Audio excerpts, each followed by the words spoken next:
Tú decías sobre el cansancio de la gente, es decir, estamos cayendo ya en eso de, y es verdad, porque a veces nosotros que estamos todos los días, a veces ya no quiero ni decirle nada al presidente, porque ya se cansa uno de decirle y encontrarnos con una muralla. Hoy veía imágenes de cómo la policía sí vale, sin generalizar, para meterle puñete, patada a la gente que estaba en los exteriores de la cárcel solicitando información, incluso hasta periodistas y medios de comunicación. Es decir, tenemos a la policía incapaz de controlar a los grupos delincuenciales, pero sí para reprimir una protesta de gente normal, de gente común, de gente que se está cansando del gobierno. Sí, mira, la policía y el ejército forman parte de lo que se llama, te había dicho hace un momento, el monopolio legítimo de la fuerza que tiene el Estado, y ese monopolio legítimo de la fuerza está enmarcado dentro de las leyes. Porque si no estuviera enmarcado dentro de las leyes, imagínate lo que es tener un grupo de personas con armas y capacidad para utilizar esas armas contra la sociedad. Entonces, cuando se produce la anomia, entonces, ¿qué pasa con las leyes? Que el Estado no puede regular, que el Estado pierde la capacidad de estructurar dentro de esas leyes. ¿Y qué es lo que tenemos? Una desinstitucionalización y queda la violencia pura y dura. Violencia pura y dura que se manifiesta en violencia para proteger intereses. Entonces, claro, tenemos una institución que tenía que defender los intereses sociales dentro de un marco jurídico establecido, de un marco institucional, pero eso se está desmoronando, se está desarticulando. ¿Qué hace esa violencia? Se lanza contra la sociedad y en vez de convertirse en una garantía para la sociedad, se convierte en una amenaza para la sociedad. Entonces, y esto insisto, porque claro, las personas pueden decir que esto pasó por la inoperencia de Lazo. No, esto ya viene desde Lenín Moreno. Esto tiene que ver con los acuerdos del Fondo Monetario Internacional. Y tú me puedes decir, bueno, ¿y qué tiene que ver eso? Pues el Fondo Monetario con las masacres carcelarias, con lo que estamos viviendo, con los asaltos.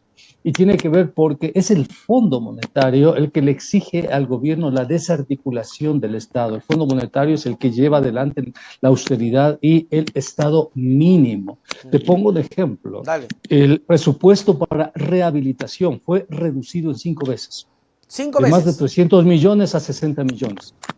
¿Por qué? Porque había que reducir el Estado, porque hay demasiada burocracia, dice la gente, ¿no? Y ahí está. Entonces, esas personas, esos recursos eran para contener la violencia, resolver esa violencia, y para eso necesitas recursos, marcos institucionales, inversión.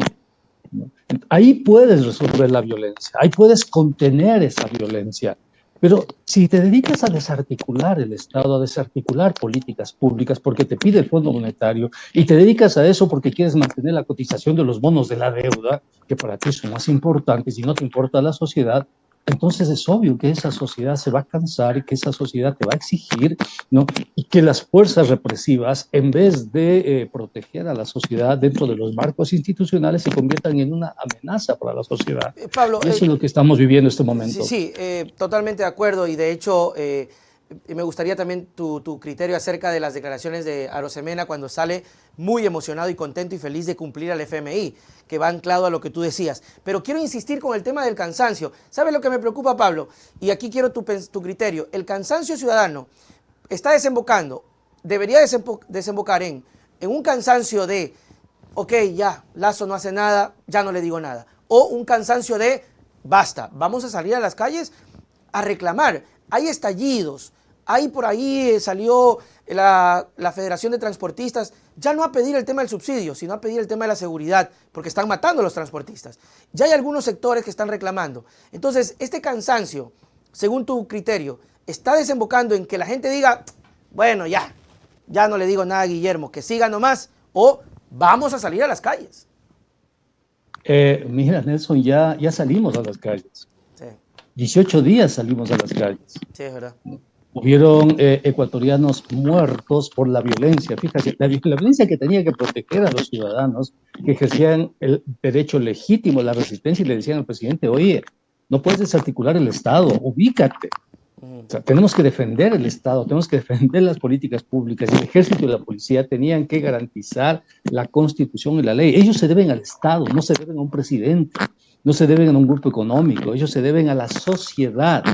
Ellos están ahí para garantizar la seguridad de toda la sociedad, independientemente de los gobiernos. Por eso son instituciones estatales. Pero resulta que, claro, el gobierno les dice, vaya, salgan y masacren a la gente. Entonces salen y masacran porque están hechos para eso, para obedecer órdenes. Y producto de eso tenemos agresiones a los derechos humanos, tenemos ecuatorianos que han sido asesinados, pero ya salimos a las calles y fue una manifestación contundente, potente, fuerte.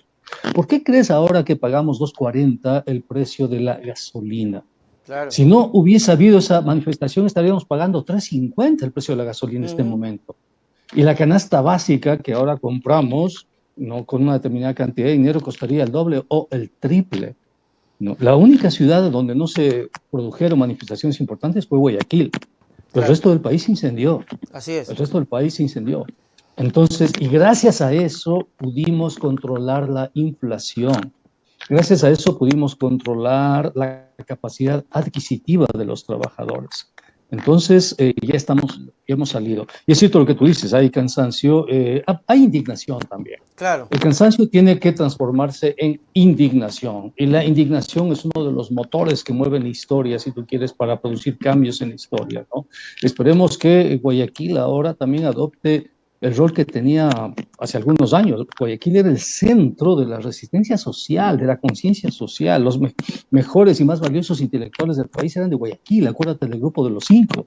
Acuérdate de la masacre de los obreros de 1922 y vamos a cumplir ya 100 años de esa masacre, el 15 de noviembre. Y hoy entonces, se ha apagado eso. Hoy, ¿crees, Pablo, que eso se ha apagado un poquito? Pablo, te voy a pedir un favor. ¿Podrás tomarlo con tu mano, el micrófono?